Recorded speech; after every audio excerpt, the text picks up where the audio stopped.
fondateurs de Volt sont-ils des jeunes trentenaires? Alors, quand ils ont fondé Volt, je pense qu'ils n'étaient même pas trentenaires. Je pense qu'ils sortaient d'études où ils avaient une première expérience professionnelle, mais ils devaient avoir 26 ans, je pense. On n'entend pas très bien. Il faudrait que tu rapproches ton micro. Ah, d'accord. Et là, ça va mieux, là? Oui. Ouais. Bon, je pense qu'ils avaient à peu près 26 ans quand ils ont créé Volt. Donc très très jeune, et c'est un des traits marquants de Volt, c'est que ça a été créé par des jeunes, il n'y a pas de département des jeunes, et c'est très très jeune, et le programme est très porté vers la jeunesse européenne. C'était un Français, un Allemand et un Italien. Une Française, un Allemand, un Italien qui ont créé Volt. Ce que je me disais, c'est un petit peu un parallèle avec la République en marche, qui a été aussi fondée par un trentenaire. Emmanuel Macron, à l'époque, n'avait pas encore 40 ans. Et ce sont tous des jeunes qui ont saisi la proposition. Alors, alors je pense qu'ils étaient quand même plus jeunes, plutôt vers 25 ans. Et la différence, c'est aussi qu'ils n'étaient pas du tout, ils n'avaient aucune expérience politique. Ils n'avaient pas du tout. Oui. Donc ça vient vraiment des citoyens, quoi, j'ai envie de dire. Ça se ressent vraiment au quotidien, jusqu'à maintenant. Si je peux poser aussi une question, qu'est-ce que veut dire le comité LREM mentionné dans l'invitation? Alors, c'est La République en marche. Oh, la République en marche, d'accord. Ah oui. Voilà. Ça. Oui. Donc, ça se présente comme En Marche EM ou Emmanuel Macron ou bien l'AREM. D'accord. Nous, Français, trouvons que c'est très important de connaître la communauté néerlandaise de notre pays de résidence et de comprendre les enjeux parlementaires. Et comme le système est relativement différent du système français, c'est intéressant de voir qu'ici, on pense toujours en termes de coalition, en termes de coopération, en termes d'alliance, parce que sinon, il n'y a pas possibilité de gouverner. Oui. Alors qu'en France, pendant un siècle et plus d'un siècle, on a pensé en opposition entre droite et gauche, avec des partis de droite et des partis de gauche. Et quand il y a eu une période où les partis ont dû s'allier pour être au pouvoir, c'était la 4e République, et c'était une période extrêmement instable dans l'après-guerre, donc de 46 à 58, c'est la 4e République, et c'était des gouvernements qui tenaient parfois quelques heures ou quelques semaines, et c'était très très instable. D'accord, mais qu'est-ce que le lien entre la République en marche et Volt? Peut-être, je lance peut-être trop, mais... Alors, c'est une bonne question. C'est peut-être une des questions qu'on va se poser toute la soirée. Oui, d'accord. Tu vas un peu trop vite. Bonsoir. Super. Bonsoir, Hicham. Alors, je ne voulais pas vous interrompre, désolé d'être arrivé en retard. J'ai eu un problème de train. Donc je vois que vous ne m'avez pas attendu pour commencer le débat, c'est parfait. Alors, Hicham, j'ai dit tout à l'heure à Cédric qu'il faudrait essayer de parler lentement. Et je sais que toi, tu parles aussi très vite, mais il faut penser que c'est important pour que vous puissiez être entendu, que vous parliez lentement. Merci. Très bon rappel, Marie-Christine, merci pour ça. Donc, c'est un plaisir de t'avoir, Cédric, ce soir. On a déjà un peu échangé, et puis de par mon activité politique, je connais un peu Volt. Je suis ravi qu'on puisse avoir cette discussion ce soir. Donc, si tu le veux bien, je pense qu'il y a les préoccupations peut-être des auditeurs, on va pouvoir leur donner la parole tout à l'heure, mais je pense qu'elle s'adresse autour de qu'est-ce que c'est Volt? Pourquoi toi, en tant que Français aux Pays-Bas, tu as décidé de t'impliquer pour Volt? Et puis peut-être aussi le pourquoi de cette rencontre entre Volt et La République En Marche. Pourquoi est-ce que nous, en tout cas, on y voit des synergies. Alors, avant de te donner la parole, je vais peut-être me présenter brièvement. Donc, je m'appelle Hichem Sabir, je suis franco-marocain. J'habite aux Pays-Bas depuis à peu près un peu moins d'une dizaine d'années. Je suis vraiment européen au plus profond de moi, je pense. J'ai habité dans 5 ou 6 pays depuis que j'ai quitté le domicile familial. Et c'est comme ça qu'a commencé mon engagement à La République En Marche. C'était vraiment pour essayer de préserver notre construction européenne. Voilà. Donc, c'était un de mes engagements principaux. J'ai déménagé à Amsterdam depuis Eindhoven il y a 2 ans à peu près. Et voilà, j'ai une petite fille d'1 an et demi. Voilà. Je suis animateur, j'étais animateur jusqu'à très récemment du comité La République En Marche d'Amsterdam. Il y a une nouvelle équipe qui prend le relais dans quelques semaines. Et voilà, donc j'animerai ce débat avec Cédric. Cédric, si tu veux bien te présenter peut-être et quelques mots sur Volt pour ceux qui ne connaissent pas forcément. Alors, ça fait 2 grosses questions. Alors oui, très rapidement pour ce qui me concerne et très doucement. Moi, je suis un citoyen européen. Je me présente souvent comme ça, de nationalité française. J'habite depuis 4 ans aux Pays-Bas. Je suis venu ici pour rejoindre ma compagne, Johanna. Et c'était aussi pour moi l'occasion de vivre mon rêve européen. Ça faisait longtemps que j'avais envie d'habiter dans un autre pays européen, d'apprendre la langue, de travailler, d'être actif. Et à l'époque, je ne savais pas que ce serait actif politiquement. Je suis ingénieur urbaniste. Je travaille depuis 10 ans, 10 à 15 ans dans la transition durable, la transition énergétique. Et je suis aujourd'hui un Warmte-Transitiemaker, c'est-à-dire que je travaille au plan pour rendre les gemeenten aardgasvrij aux Pays-Bas. Je fais ça à Gouda, où j'habite, par exemple. Voilà, donc déjà pour la courte présentation, je ne sais pas s'il y a d'autres questions ou si je passe à Volt tout de suite. Je peux enchaîner, Hicham. Très bien, je pense qu'on peut passer sur Volt peut-être. Ok.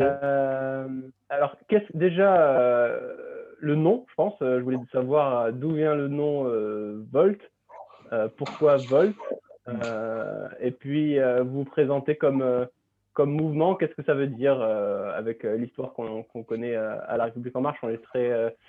On connaît bien ce terme. Donc, quelle interprétation vous en faites chez Volt?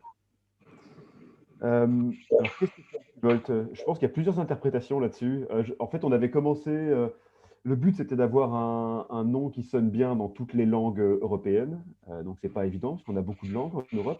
Ça, c'est super. On avait commencé par Vox. Mais Vox, le problème, c'est qu'au même moment se crée le parti Vox en Espagne. Donc, on a dû changer de braquet. Et on est passé sur Volt, avec cette idée aussi alors, Volt, il y a 2 idées. Il y a l'énergie, donc la tension énergétique, et il y a le fait de tourner en italien. Donc, volta, le fait de se retourner et donc de changer de cap. Voilà, tout simplement. Et alors, on est un mouvement. Sommes-nous un mouvement ou un parti? Ça, c'est une grande question. Je pense que l'ambition ultime de Volt, c'est de créer des partis européens. Ça fait partie de notre programme, le fait de pouvoir créer des partis européens, ce qui n'est pas possible aujourd'hui. Pour vraiment pouvoir penser au-delà des frontières nationales. Et de fait, juridiquement, aujourd'hui, Volt est une fondation ou on va dire un mouvement parce que les partis européens n'existent pas. Et on est une fédération en fait, de partis nationaux. On est actif aujourd'hui dans 28 pays de l'Europe, je crois même au-delà de l'Union européenne. Et on a dans ces 28 pays, 14 ou 12 pays qui sont assez avancés pour avoir créé un parti national comme Volt Nederland ou Volt France. Et tous ces partis nationaux ont la même base programmatique et avec des nuances par pays. Et alors, oui, donc c'est quand même un débat interne régulier. Est-ce qu'on est un mouvement ou un parti? Je pense que quand on se place dans le côté national, on est vraiment un parti, il n'y a pas de souci. On participe aux élections pour gagner, pour participer au pouvoir. Quand on voit du point de vue européen, c'est un petit peu plus entre deux. On est aussi, on participe, on a aussi des initiatives en dehors des élections, par exemple Europe Cares, où on a envoyé des biens de première nécessité au camp de réfugiés en Grèce, à Moria. Donc on essaie aussi, en dehors des élections et en dehors de l'appareil politique, de trouver des solutions au quotidien. Voilà, une courte réponse. Très bien. Alors, je vais peut-être rebondir là-dessus. Il y a Macron avait essayé d'utiliser les sièges des Britanniques au Parlement européen pour lancer un espèce de test vote pour un premier parti européen. Ça n'a pas été accepté par le Parlement. Comment est-ce que tu vois l'avenir des partis pan-européens? À quelle échéance tu penses qu'on pourra, dans chaque pays, voter pour les mêmes partis? Alors, si je me souviens bien, cette initiative, donc entre autres de Macron, c'était pour avoir une circonscription européenne. Hein. Corrige-moi si je me trompe. C'était pour qu'on puisse avoir une liste. Ouais, donc ça, c'est quelque chose de fondamental, en fait. C'est le fait d'arrêter de… En fait, le problème, c'est qu'aujourd'hui, on ne fait l'Europe qu'à travers les États-nations. Donc, c'est ça qui ne fonctionne pas. C'est-à-dire c'est tout le monde avec son petit intérêt qui, en plus, doit décider à l'unanimité pour certains aspects. Donc, ça ne fonctionne pas. Et donc, effectivement, nous, la condition pour aller plus loin, c'est qu'il y ait un espace européen démocratique, politique. Et cette circonscription européenne, c'était une bonne façon de le faire. Je ne sais pas pourquoi ça n'a pas marché, très honnêtement. Et une autre façon de le faire, c'est de ne pas attendre que ça arrive d'en haut, c'est de le faire d'en bas. Et c'est exactement la raison d'être de Volt. C'est de dire, voilà, bah, écoutez, ça fait 15 ans qu'on attend depuis le non au référendum européen que quelque chose se passe. Il n'y a rien qui arrive depuis les États. Donc, il faut qu'on crée un parti politique ou un mouvement, pour l'instant européen.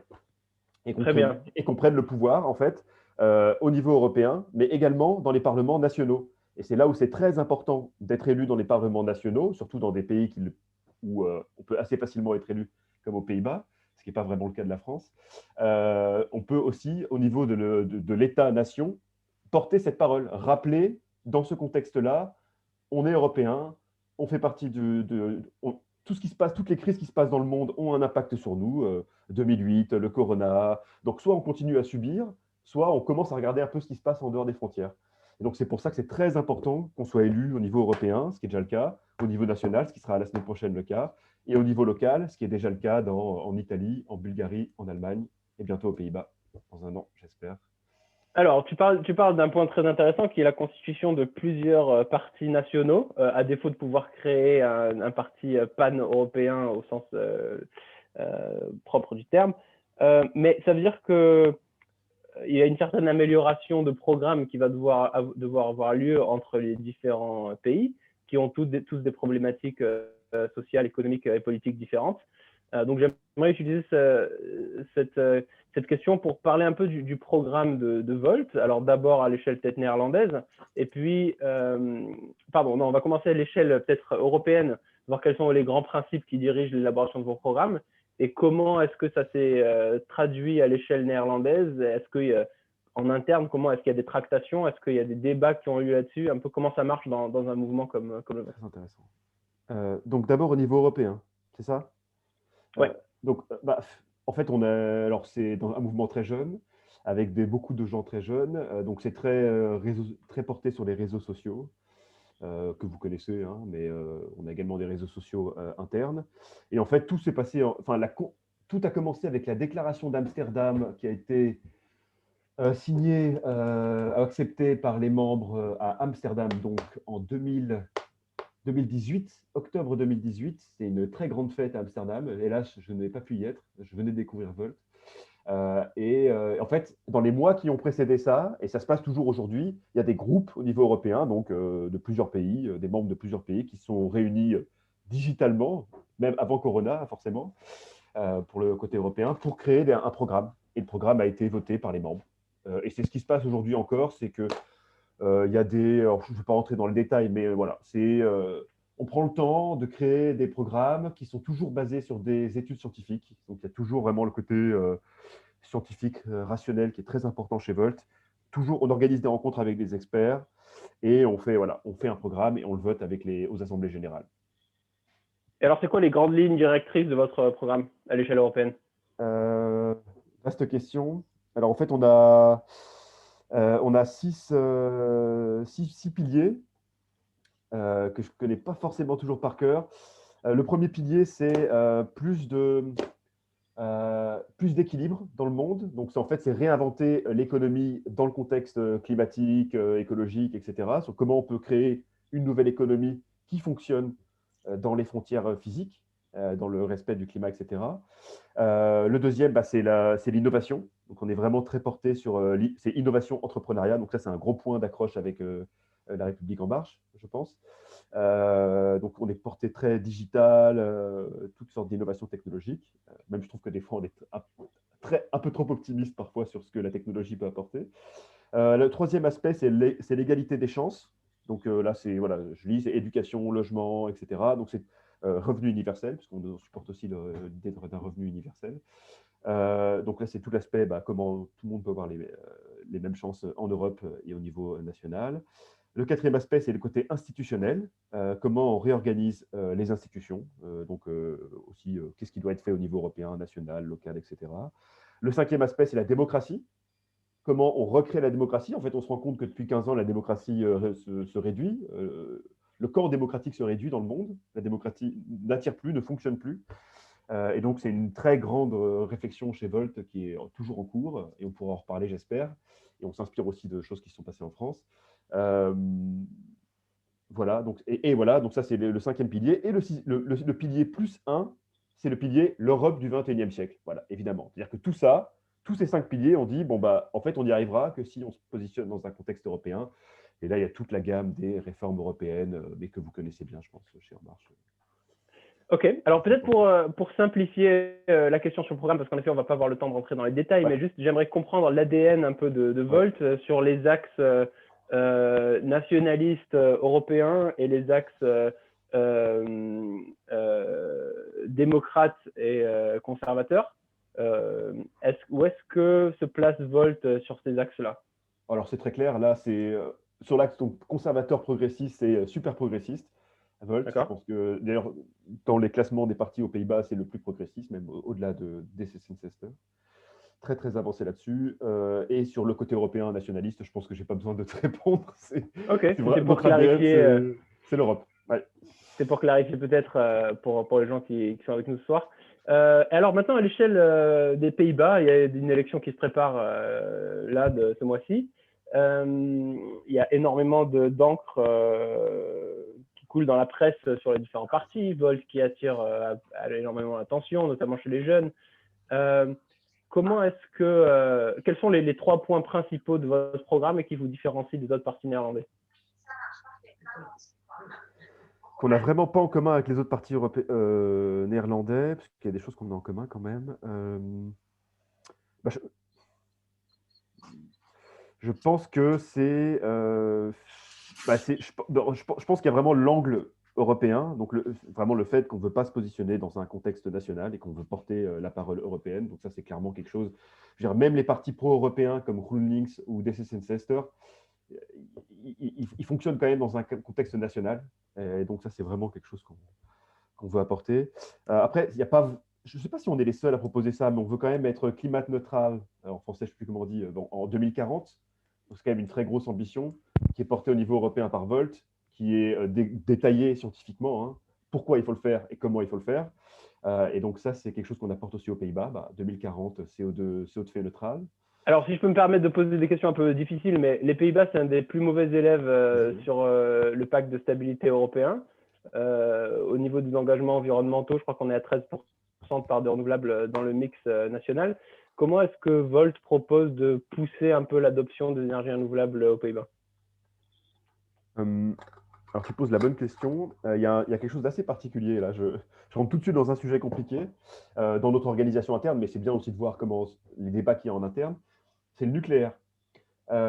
Au niveau européen, on a un point de vue qui est relativement clair, mais qui laisse une marge à des différences nationales, qui est, à terme, il faut sortir du nucléaire, mais la priorité, c'est le changement climatique. Donc, le nucléaire peut être une solution de transition. Bon, Ça, c'est quelque chose que, pour un parti progressiste aux Pays-Bas, c'est assez pragmatique, on va dire, de dire nucléaire. Puis on peut discuter du fond, etc. Mais voilà, donc ça, c'est une première réponse. Quelque chose qui est assez clivant aux Pays-Bas, c'est on veut envisager l'option nucléaire en 2030. Ok. Et puis pour le reste, on insiste beaucoup sur voilà, l'isolation, l'économie d'énergie.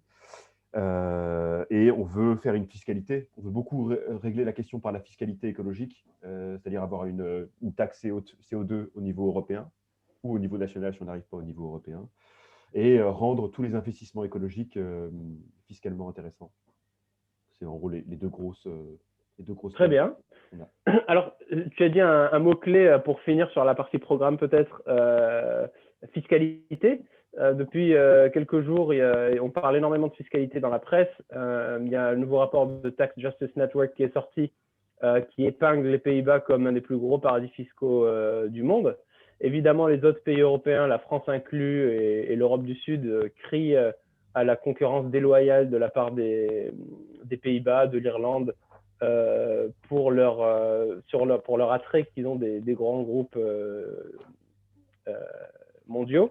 Comment est-ce que les Pays-Bas peuvent être à plein dans une harmonisation fiscale européenne et en même temps garder leur avantage compétitif? Comment est-ce que Volt gère cette contradiction? Alors là, à l'heure actuelle, les Pays-Bas ne sont pas dans la dynamique d'une harmonisation fiscale, hein, ça c'est très clair. Donc en fait, c'est justement là où, là, tu me donnes, c'est un des gros points positifs, je pense, de Volt, hein, c'est qu'on arrive du point de vue européen et on dit, voilà, ce que vous faites, ce qu'on fait, c'est bien, c'est éventuellement, on peut considérer qu'à court terme, c'est positif pour les Pays-Bas, mais à long terme, notre avenir, c'est l'Europe. Et donc, si vous tirez dans les pattes de vos voisins européens, eux, ils ne vont pas faire les réformes que vous voulez qu'ils fassent. Et nous, le discours qu'on apporte tout le temps, parce qu'il y a il y a pas mal de clichés sur l'Europe du Sud, aux Pays-Bas. Et nous, on dit tout le temps, voilà, bah, OK, c'est vrai, l'Italie, il y a quelques réformes qu'il faudrait faire. Volt Italie est en train de se battre là-bas pour qu'ils mettent en place ces réformes sur les retraites, etc. Aux Pays-Bas, ce qu'on doit faire, c'est arrêter avec la concurrence fiscale déloyale. On ne peut rien construire en Europe si on fait une concurrence fiscale de ce type. Et je crois que j'ai lu, et je ne sais pas si c'était le même chiffre, mais j'ai lu dans le programme de Volt, que ça coûtait 11 milliards d'euros quand même aux autres États membres. C'est-à-dire qu'en gros, les Pays-Bas prennent 11 milliards d'euros de recettes fiscales aux autres États membres. Donc ça, c'est quelque chose, voilà, c'est première chose dans notre programme, on arrête ça, on met un plancher fiscal et on met ce plancher fiscal dans toute l'Europe. Voilà, et qu'est-ce qu'il y a? Et après, il y a des aspects sur les ménages, je ne sais pas si ça t'intéresse aussi. Et puis, il y a aussi le côté impôt européen. On veut évidemment, hein, qui dit gouvernance au niveau européen, dit qu'il faut une indépendance budgétaire. Et donc, il faut une indépendance fiscale. Et donc, il faut mettre des impôts en place au niveau européen sur les multinationales, sur le CO2 et sur la fortune également. On va faire un impôt sur la fortune au niveau européen pour les très grosses fortunes. OK. Alors, je voulais juste dire aux participants, on va ouvrir aux questions dans quelques minutes, mais si vous en avez déjà, vous pouvez les mettre dans le chat de Zoom, en bas de la fenêtre. Sinon, d'un point de vue peut-être institutionnel, aujourd'hui, l'Europe est très critiquée pour sa complexité. Quelles sont les solutions proposées par Volt pour un peu simplifier la structure européenne, ou en tout cas la rendre plus agile par rapport aux demandes pressantes des citoyens européens? Nous, notre réponse là-dessus, c'est de créer une démocratie parlementaire européenne sur le modèle finalement des Pays-Bas, en fait. Je pense on pourrait quasiment copier ce qu'il y a aux Pays-Bas, je pense, dans nos programmes et le mettre au niveau européen. C'est donc des partis européens qui participent à des élections européennes sur des listes européennes, avec un Parlement qui est reconnu, enfin qui représente vraiment les citoyens européens, bon, ce qui est déjà le cas aujourd'hui, mais ça peut être encore mieux. Un Parlement qui a le droit d'initiative, qui fonctionne comme un vrai Parlement, avec un gouvernement, donc le Parlement nomme un gouvernement, nomme un président de la Commission européenne, nomme des ministres, donc pas 28 commissaires, mais un gouvernement de 10, 15 ministres, quelque chose d'un peu efficace. Et voilà, donc en fait, c'est une façon de simplifier la chose, en fait, c'est de revenir dans un fonctionnement démocratique normal. Et l'autre aspect qu'on veut aussi mettre en place au niveau local et national, c'est les forums citoyens, un peu à l'image de ce qui s'est passé en France avec la Convention citoyenne sur le climat. Ça, c'est aussi, et ce qui se passe en Europe avec la Convention sur le futur de l'Union européenne, qui a été, un petit peu décalé à cause du Covid. Mais il faut vraiment que… Enfin, Volt est très mobilisé là-dessus pour que dans tous les États, on parle de cette conférence et que là, les citoyens, maintenant, voilà, c'est maintenant que les citoyens doivent dire ce qu'ils veulent pour l'Europe. Donc ça, c'est fondamental. Très bien, merci. Est-ce que je pourrais poser une question? Alors, j'allais dire justement, peut-être qu'on peut ouvrir aux questions des participants. Lorraine, si vous voulez. Merci beaucoup. Je suis, je crois, un des rares Néerlandais qui participe. Mais, premièrement, je voudrais vous féliciter beaucoup. Ah oui, bien sûr, Marie-Christine aussi et Madame Bouffard.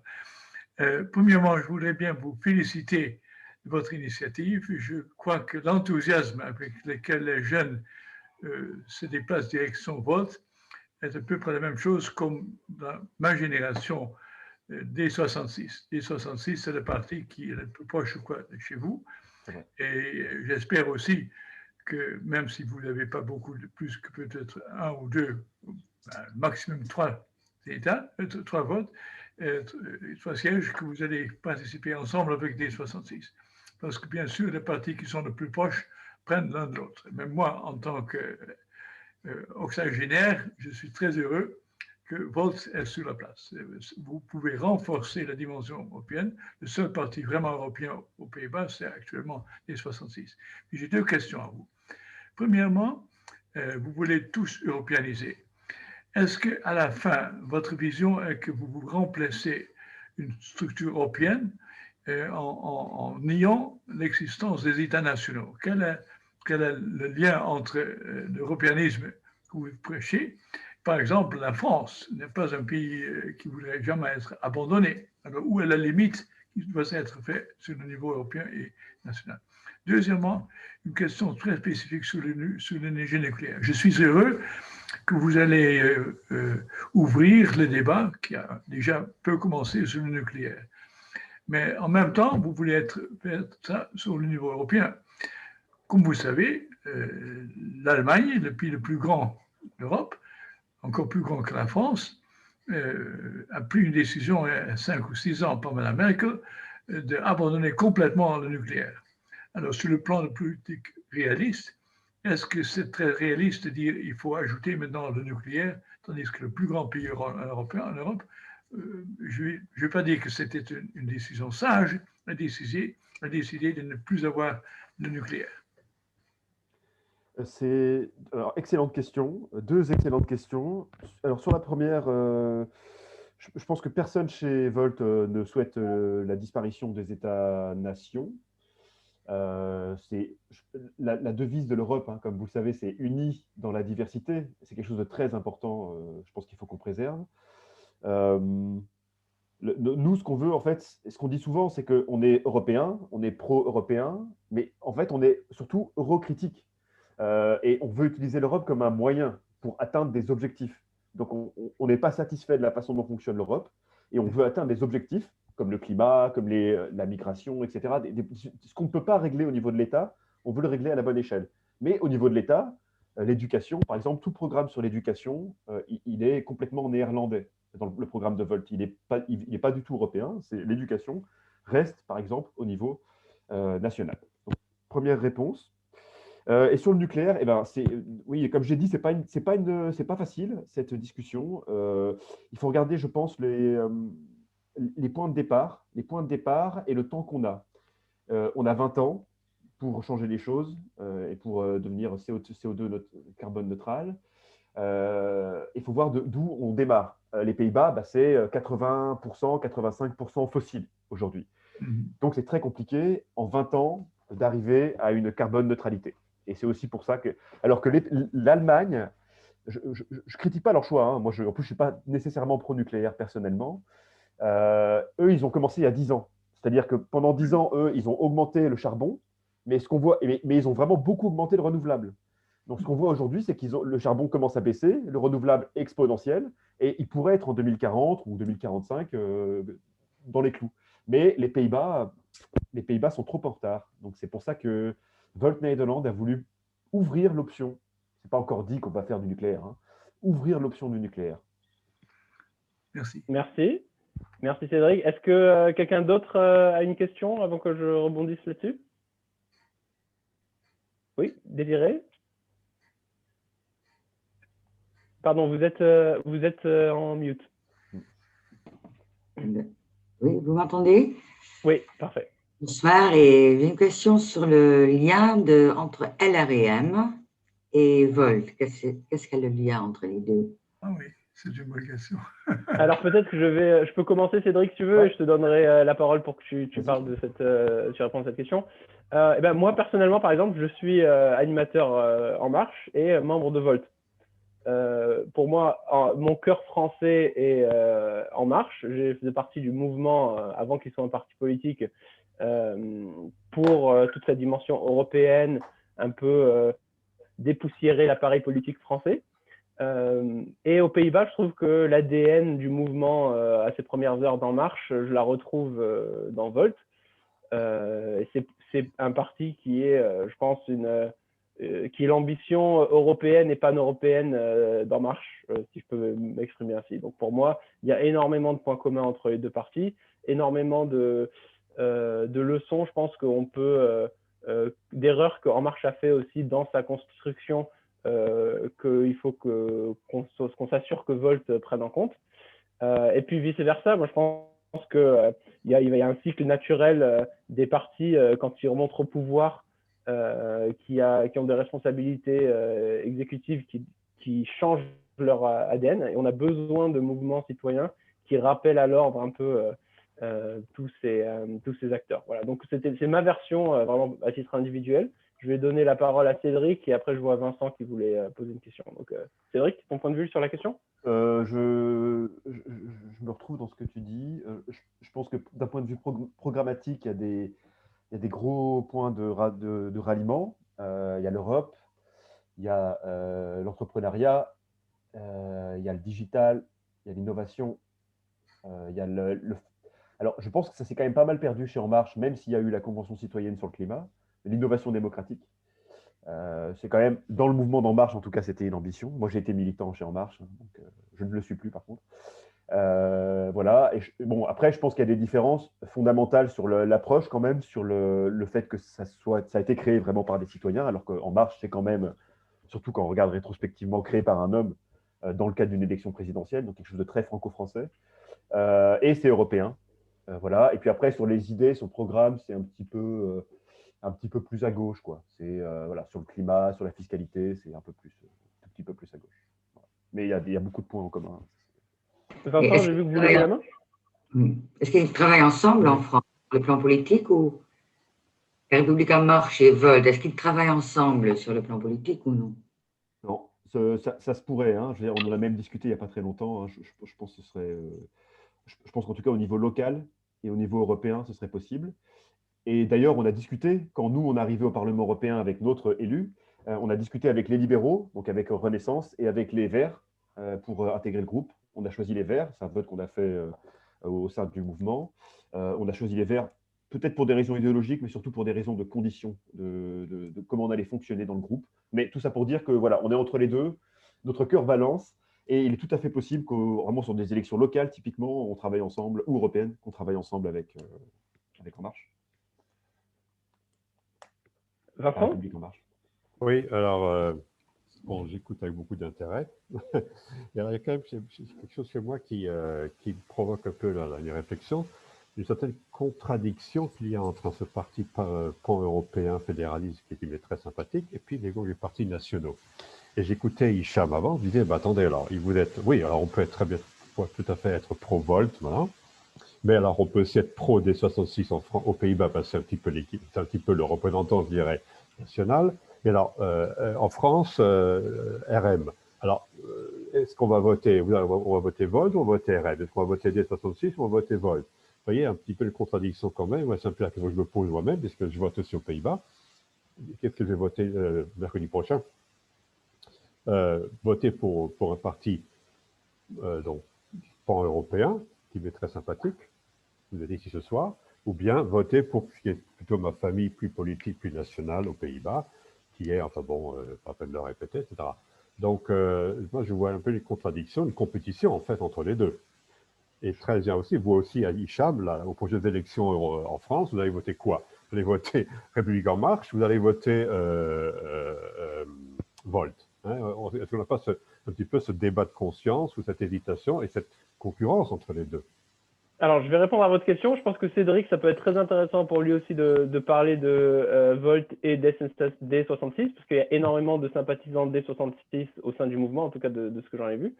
Alors, pour répondre d'abord à votre question sur la France, moi, si j'étais en France au présidentiel, je voterais En Marche, parce qu'on est un pays qui est sous la Ve République, très centralisé, qui donne énormément de poids à l'exécutif et qui a besoin d'une personnalité avec des épaules énormes. Alors qu'au niveau législatif, je pense que je voterai pour Volt. Voilà. Oui, législative ou même locale peut-être, hein, je pense que… Voilà. Enfin, voilà. Non, mais voilà, c'est un petit peu aussi, je pense, ma réflexion. Oui. D'accord. Okay.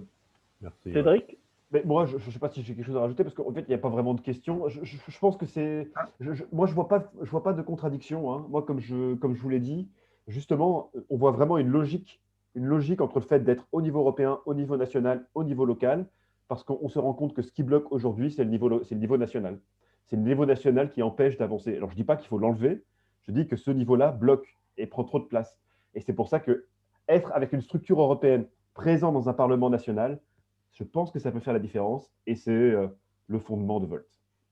Donc, si je me permets de reformuler peut-être, ta réponse, Cédric, c'est que oui, D66 et Volt partagent beaucoup de points communs d'un point de vue programmatique national, mais le fait de voter pour D66, ça ne fait que renforcer finalement la partie État-nation, et que ça ne résout pas le problème de partis pan-européens qui pourraient faire passer des lois, les lois dont on a besoin pour la gestion de l'Europe à l'échelle des 27 membres.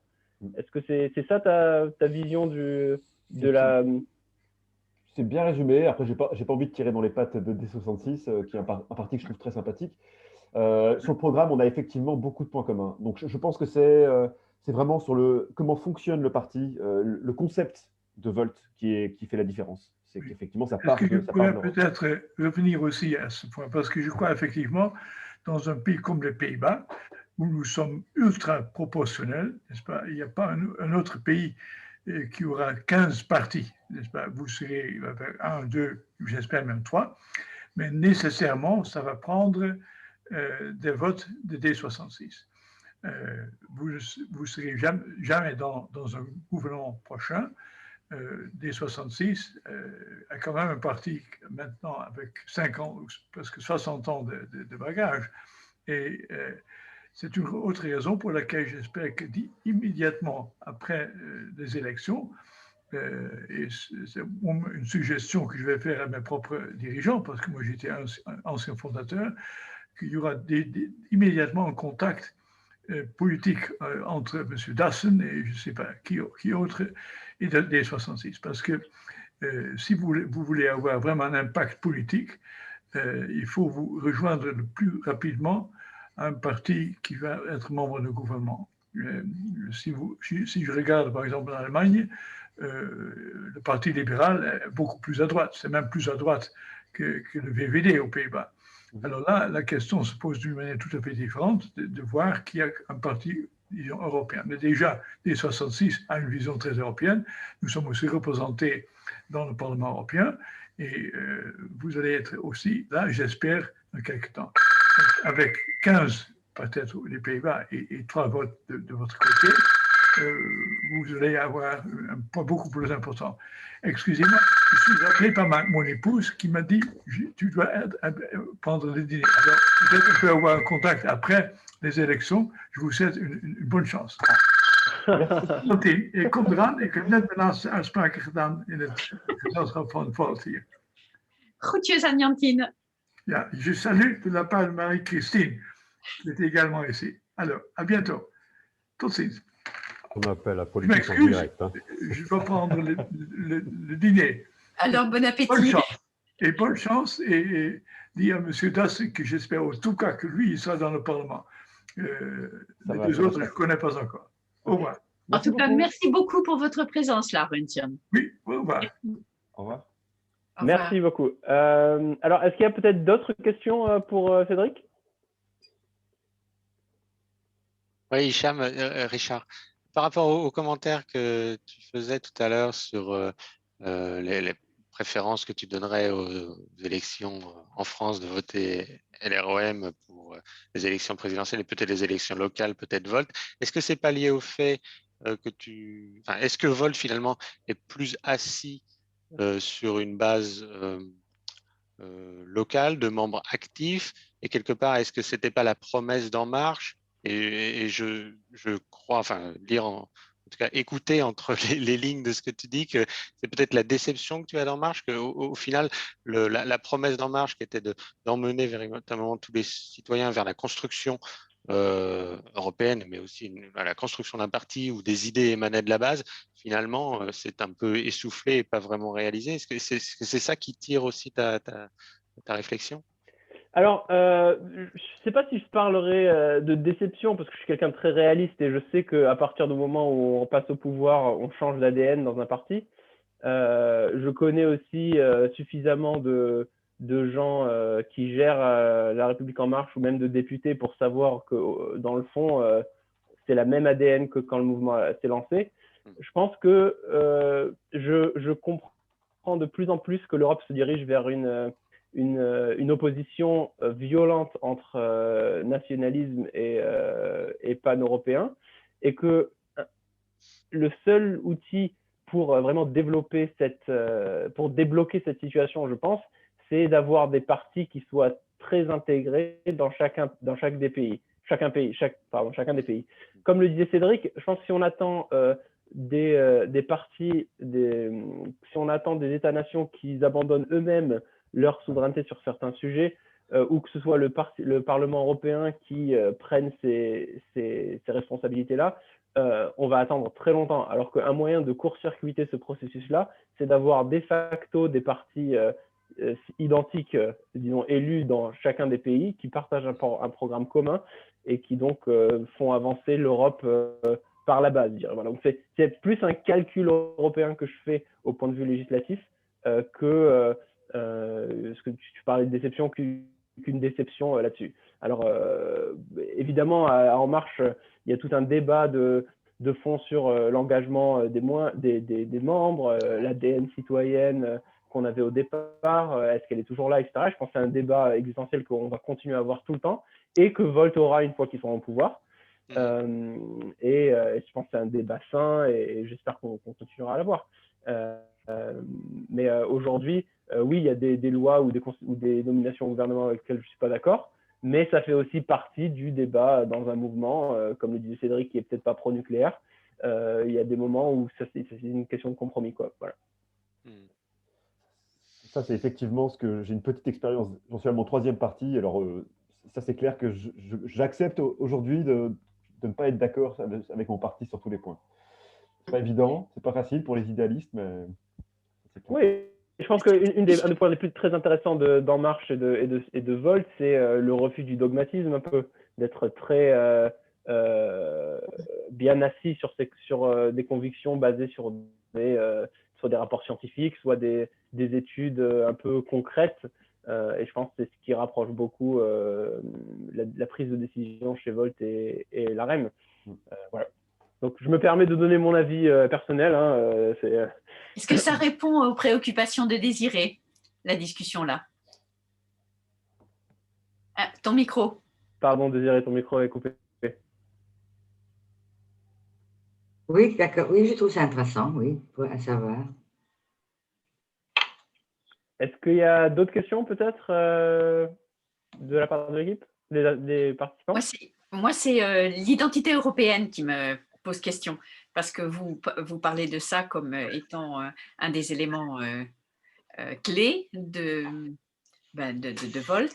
Et bon, moi, je travaille aussi sur l'identité européenne et je me demande donc quelle est votre vision de la chose. La dernière fois, j'avais, avec Laurentian justement et le D66, j'avais demandé si D66 avait quitté dans son idée de l'Europe, avait voulu se démarquer des racines chrétiennes de l'Europe et se poser comme un parti religieux, presque anti-religieux, en tout cas se détacher de toutes les contraintes qui pèse en fait sur l'histoire de l'Europe en tant que chrétienne.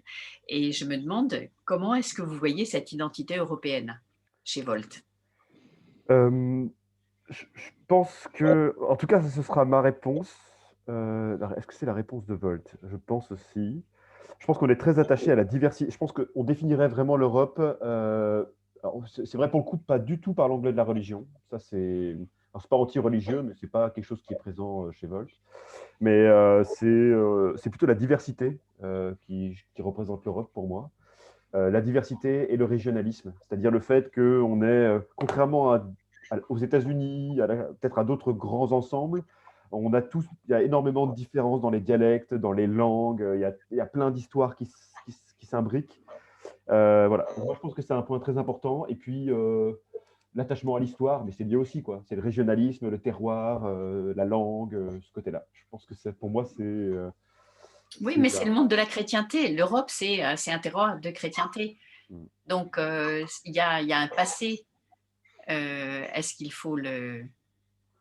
Oui, je pense que l'histoire de l'Europe est effectivement très marquée par la chrétienté. Après, l'histoire moderne, un peu moins. Et je pense que, en fait, j'ai lu récemment un philosophe slovène qui s'appelle Slavoj Žižek et qui dit, alors c'est un petit peu choquant peut-être, ou peut-être à vos oreilles, mais qui dit que l'athéisme, c'est une des identités de l'Europe très forte. C'est-à-dire que c'est un des seuls endroits au monde. Bien sûr. C'est un des seuls endroits au monde où l'athéisme est totalement accepté et on peut être athée et être citoyen, etc. Donc voilà. Donc vous voyez, l'histoire est chrétienne. Il n'y a pas à discuter là-dessus. L'identité, on est le fruit de l'histoire, c'est vrai, mais il y a d'autres choses modernes qui nous ont marqué aussi. Donc tourner aussi vers l'avenir, puisque c'est comment vivre avec une diversité de plus en plus diverse. Hein? Oui, c'est ça. C'est ça. Ouais. Et voilà. Je pense qu'après, si je parle en platitude, il y a un petit peu, il y a quand même la démocratie, l'état de droit, l'économie sociale de marché. Il y a quand même un modèle social, économique qui est propre à l'Europe, avec toutes sortes de protection sociale, etc. Bon, si ça vous convient, j'aimerais peut-être commencer à clôturer la réunion. Parce qu'on pourrait discuter de politique, je pense, jusqu'au bout de la nuit.